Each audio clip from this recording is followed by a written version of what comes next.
প্রত্যেকটি মানুষের বয়স ৩০ পেরোলেই জীবনধারার প্রতি মনোযোগী হওয়া অত্যন্ত জরুরি। আজ হয়তো আপনি শারীরিকভাবে সুস্থ আছেন, কিন্তু শরীরের ভেতর নিজের অজান্তেই কোনো রোগ বাসা বেঁধেছে কিনা আপনি সেটা জানেন না। স্বাস্থ্যকর জীবনযাপনের অভ্যাস গড়ে তুললে বহু জটিল রোগ প্রতিরোধ করা সম্ভব। জীবনধারার অন্যতম দিক খাদ্যাভ্যাস। সুস্থ থাকতে হলে ত্রিশোর্ধ্ব মানুষ কোন কোন খাবার খেলে সুস্থ থাকবেন আসুন জেনে নেওয়া যাক। ক্যালসিয়ামের দারুণ এক উৎস দুধ।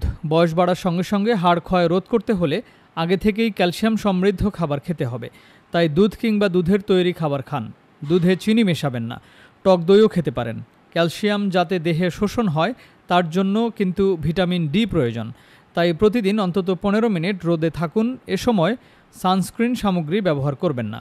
হাড় ক্ষয় প্রতিরোধে নারীদের বাড়তি সতর্কতা প্রয়োজন। আঁশ সমৃদ্ধ খাবার খাওয়ার অভ্যাস গড়ে তুলুন।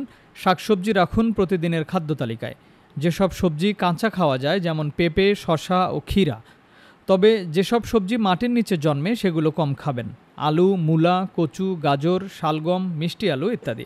ফলের রসের চাইতে গোটা ফল বা কাটা ফল স্বাস্থ্যের জন্য খুবই উপকারী। খোসা সমেত ফল খাওয়া আরও বেশি উপকারী। টক ফল এবং পানসে ফল খাবেন প্রচুর পরিমাণে।